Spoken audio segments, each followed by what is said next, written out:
Tudo bem, queridos? Estamos juntos, trabalhando em cima dessa epístola linda do apóstolo João, que nos ensina como devemos ser como cristãos, né? É o nome da nossa série que nós temos desenvolvido em cima dessa epístola maravilhosa, daquele apóstolo do amor que nós chamamos de nosso amigo João. E hoje ele vai falar mais uma coisa fundamental dentro desse processo de nós cada vez mais imitarmos Jesus Cristo, não é?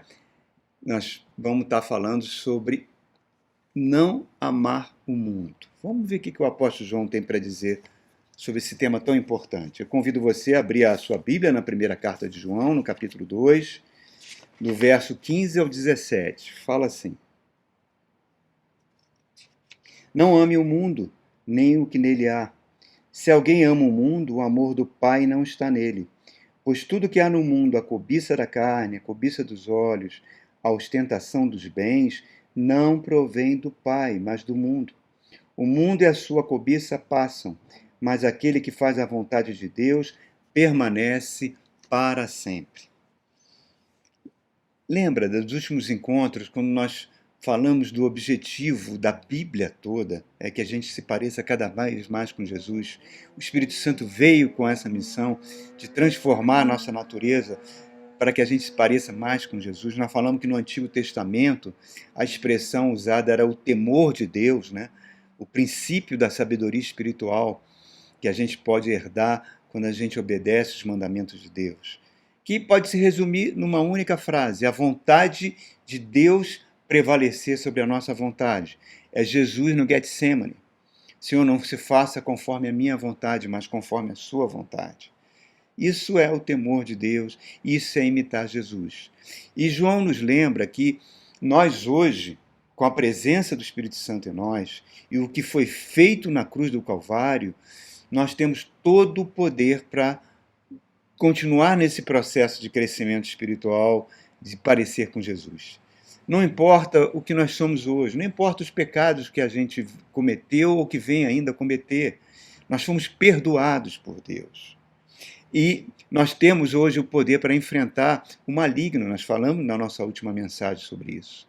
O cristão é aquele que sabe que pode contar com uma força superior à sua, que ele pode contar com um poder que vem do alto, um poder que vem de Deus, uma sabedoria sobrenatural, com condições de enfrentar o maligno e tudo que esse mundo tem de ruim, que tenta muitas vezes esmagar a vida do cristão.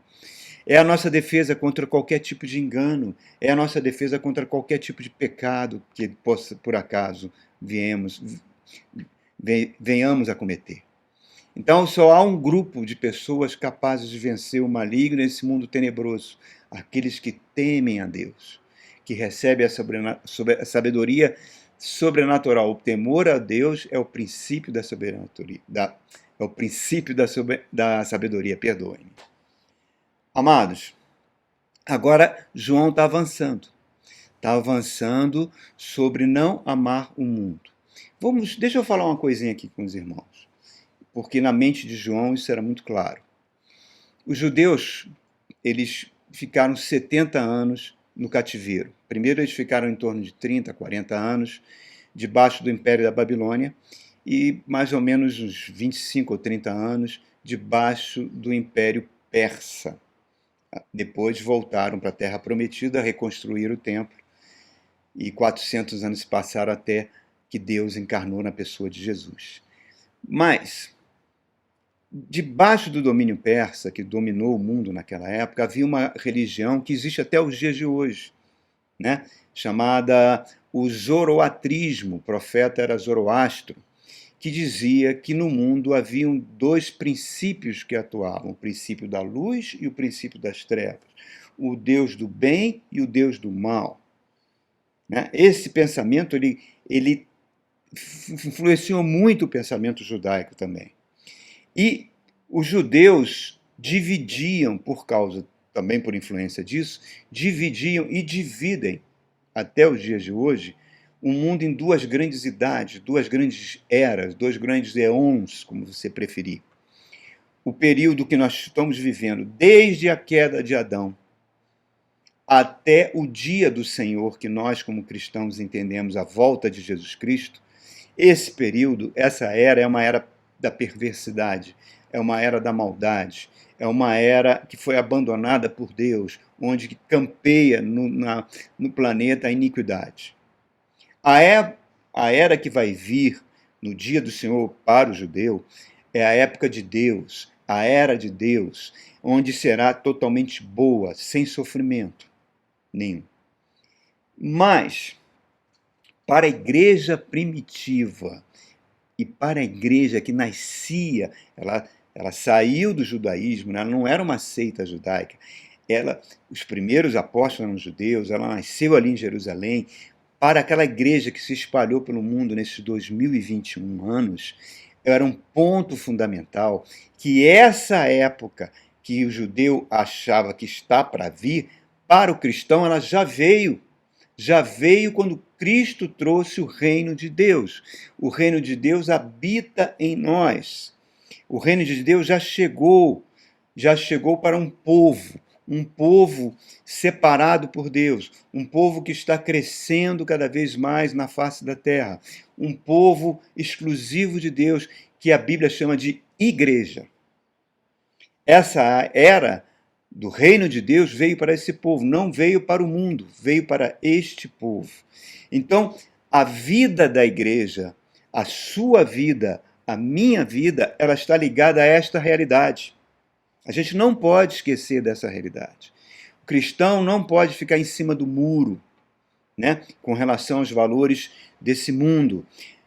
Há uma separação entre o Evangelho do nosso Senhor Jesus Cristo, que é a base da existência da igreja, e os valores que são pregados por esse mundo. Não pode existir comunhão entre o Evangelho de Jesus Cristo e os valores desse mundo. A igreja não pode, não deve absorver os valores desse mundo e de tal forma venha a mudar o evangelho de Jesus Cristo. João é muito claro nisso e a Bíblia toda é clara nisso. Tiago fala isso, Pedro fala isso, Jesus Cristo fala isso. A amizade com o mundo gera uma inimizade com Deus, uma inimizade contra Deus. Então, isso precisa ficar na nossa mente, mas aqui cabe um esclarecimento. Nós temos que separar. Quando a Bíblia fala mundo, ela não está falando do planeta, não está falando da criação, da natureza, não. Isso foi criado por Deus. Esse planeta é lindo, a natureza é linda.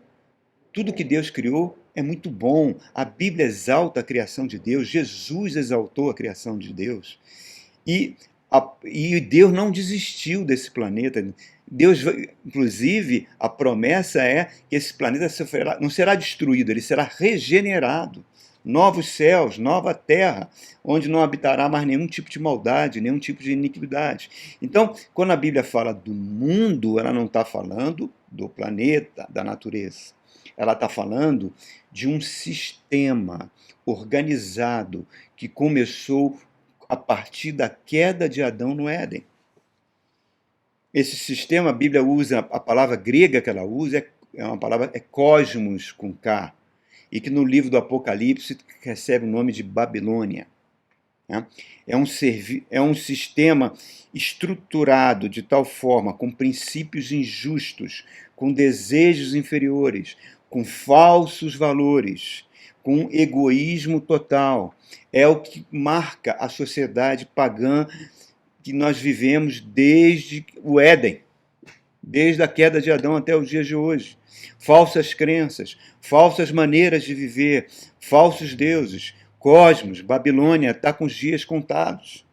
E Jesus falou que esse sistema tem um governante, tem um príncipe, que é o próprio Satanás, que estruturou esse sistema. A Bíblia chama de mundo tenebroso. Forças espirituais da maldade que governam esse mundo. Aí você vai entender aquele momento que Jesus está no Monte da Tentação e Satanás aparece para ele e mostra a glória dos reinos desse mundo e fala, oh, isso é meu, me foi dado, basta você me adorar que eu entrego isso para você. Então esse sistema, que é o sistema que governa esse mundo, o grande perigo para a igreja do Senhor Jesus, para você, para mim, para todos nós que amamos Jesus, que entregamos a vida para Jesus, é que o nosso cristianismo seja adaptado, seja transformado, seja modificado pelos valores que governam esse mundo. Não existe neutralidade, irmãos. Ou você ama o Evangelho de Jesus Cristo, ou você, e consequentemente amar a Deus, ou você ama os valores desse mundo. Nós vivemos tempos, isso ficou muito forte depois da Segunda Guerra Mundial, aí década de 50, década de 60, mas nos últimos anos para cá, nos últimos 10 anos para cá, isso ficou tão marcante como a igreja absorveu os valores mundanos que governam esse mundo. Como a igreja permitiu que esses valores entrassem nos púlpitos da igreja. Essa busca insana por prosperidade financeira, material. Essa associação da igreja com poderes políticos. E isso já foi causa de várias tragédias em vários lugares do mundo. E continuamos vendo isso acontecer de forma bem forte. Né? Agora com as redes sociais, líderes que acusam igrejas que não se envolvem com política de Pilatos, que estão lavando as mãos, uma loucura, um contrassenso, uma falta de conhecimento da palavra de Deus assustador, irmãos. E mais, a questão da ética cristã.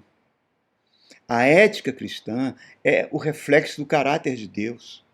Ela tem que permear as relações da igreja, a relação do cristão com o seu próximo.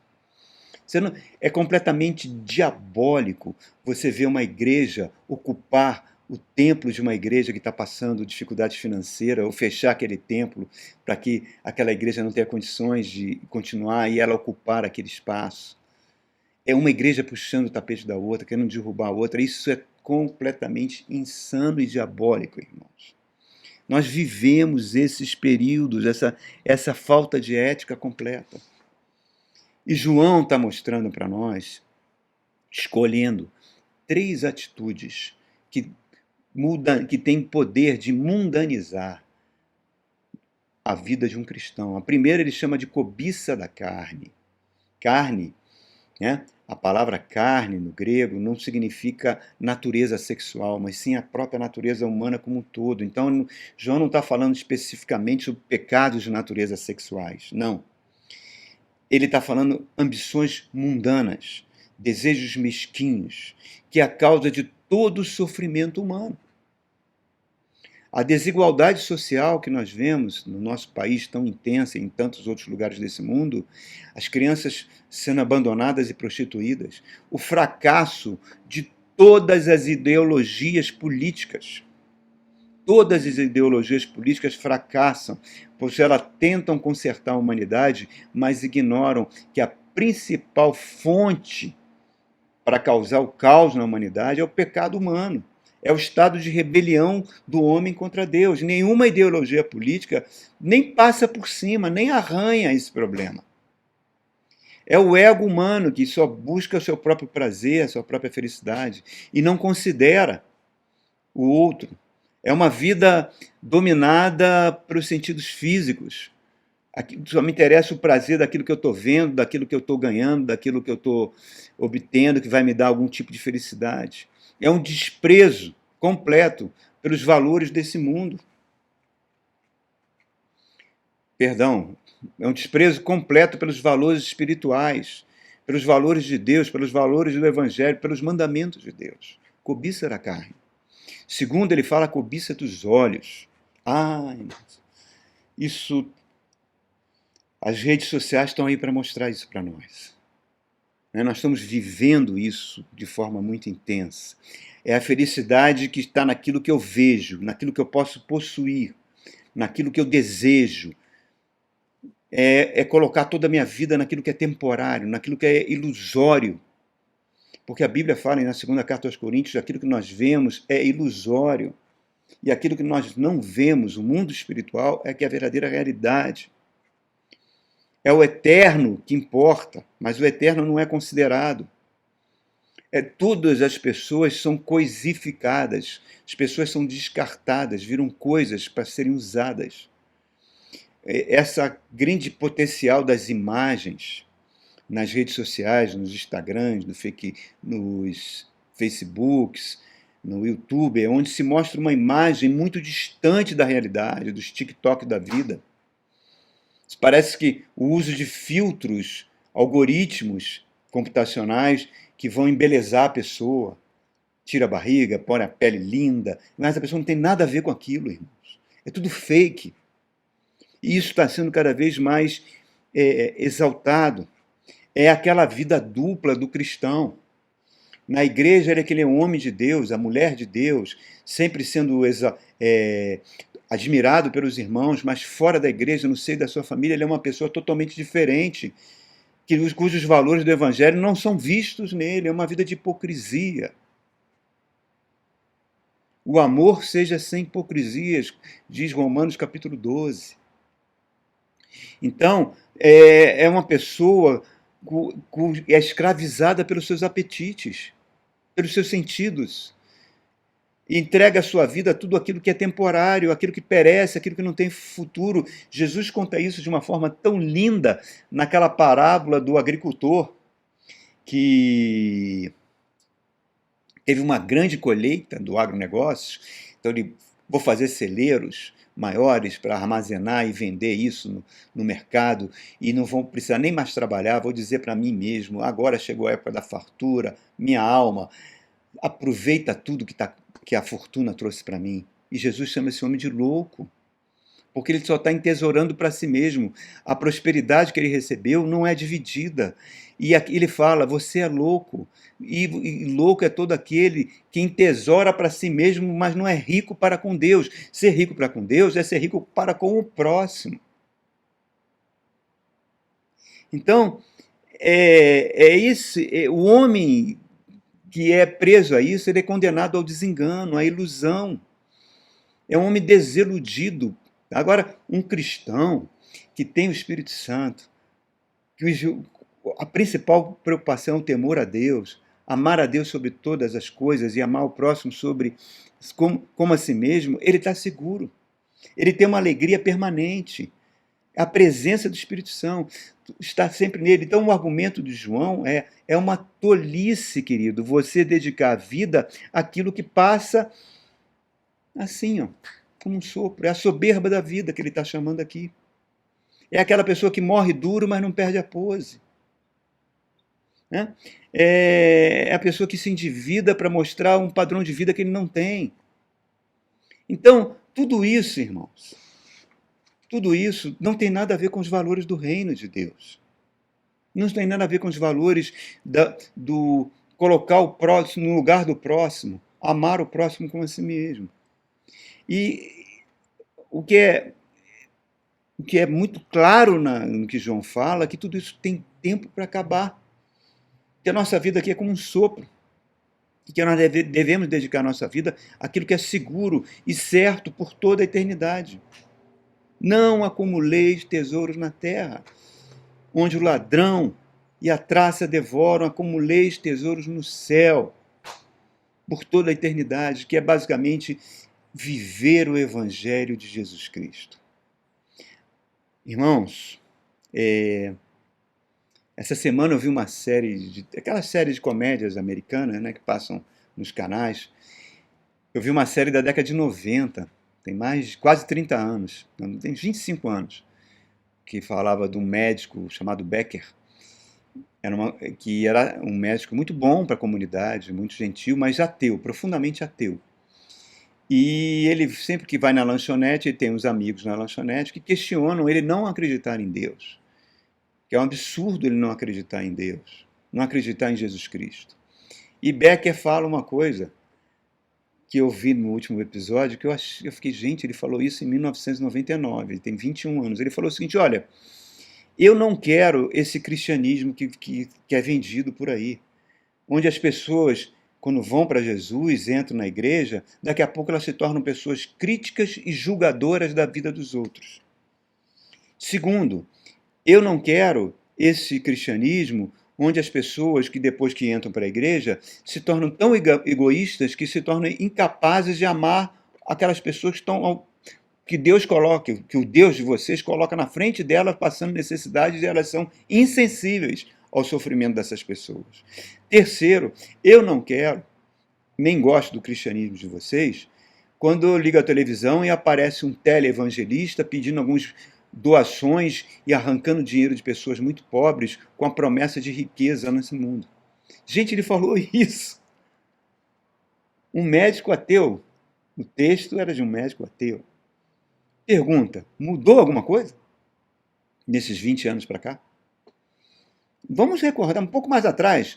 Mahatma Gandhi, na Índia, em 1946, 1947, ele amava os ensinos de Jesus Cristo e principalmente o Sermão do Monte. Ele mesmo declara isso nas suas biografias. E aí os ingleses perguntaram para ele, Gandhi, por que você não se torna um cristão? Ele falou, não, o Jesus de vocês eu quero. Agora, o cristianismo de vocês, eu detesto. É o cristianismo mau, o cristianismo desse mundo. Eu não quero. Está aí, irmãos. Está aí. Imitar Jesus Cristo. Não ameis o mundo. Não permita, irmãos, que a ética, insisto nesse ponto, a ética é a marca do caráter de Cristo em nós. A ética faz a gente abrir mão de possíveis vantagens, de possíveis fontes de prosperidade em prol dos valores do Evangelho. Não ameis o mundo. Amém? Deus abençoe sua vida.